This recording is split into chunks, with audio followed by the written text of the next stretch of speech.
Here's my crowd. All right. Now, the importance of agriculture is something that I think about daily because it's something I study and something I'll be working in. But how often do you think about agriculture? Is it, if you're not in it, oftentimes it's not very often. But what if you put yourself in a situation of I don't know, something apocalyptic scenario, like maybe The Walking Dead, for example.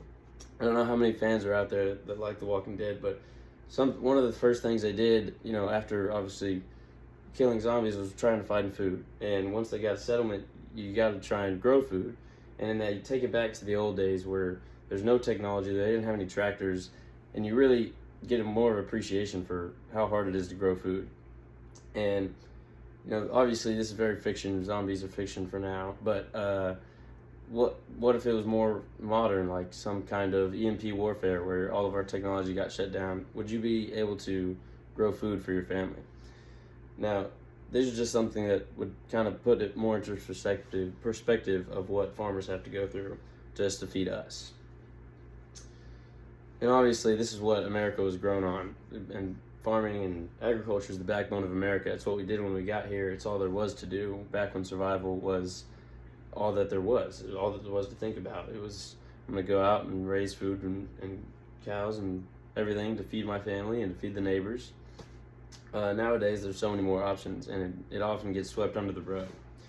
So it's so fundamental to our economy, but it needs our support daily.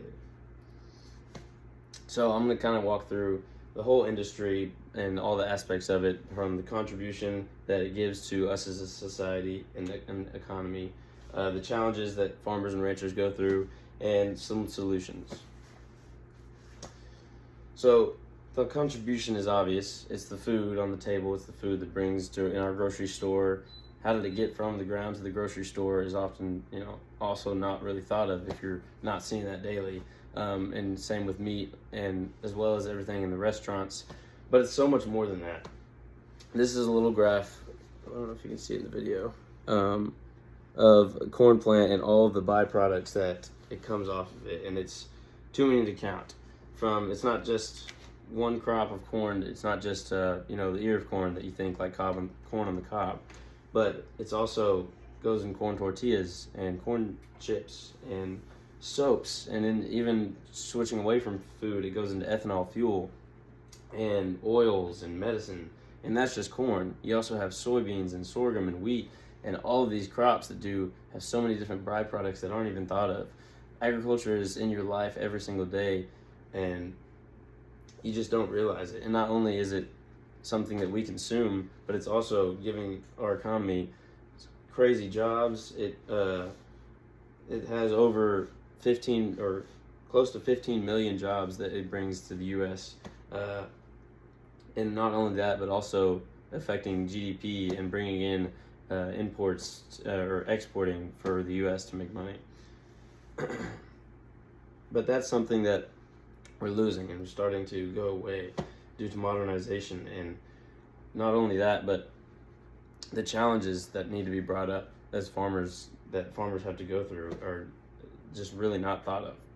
And it's so essential. The things that farmers do is very essential to like our economy and society, but they have to go through these challenges like natural disasters, diseases, pests. These are just agronomic that affect crops, but then there's also things like climate change and farmland, decrease in farmland in the U.S., and all of these things are things that farmers have to deal with that the consumers don't always think of, as well as input prices. And the business of farming is a very difficult one. Being price takers, you don't get to choose your price, and that means you also don't get to choose the cost of your inputs. And there's a graph from Southern Ag Today, I don't know if you can see it on there, but showing that the input prices rise with the market price, but then they fall a lot slower. So some years the price may be low that you're receiving, but the costs are still same high. And this is why agriculture needs a lot of assistance from the government and from its consumers. And so some of the solutions are the farm bill. We have an upcoming farm bill this year that really needs to be talked about a lot, and that's why farmers and ranchers need so much support from the government, because it's a very hard business, and they're getting some, but it's just not quite enough sometimes.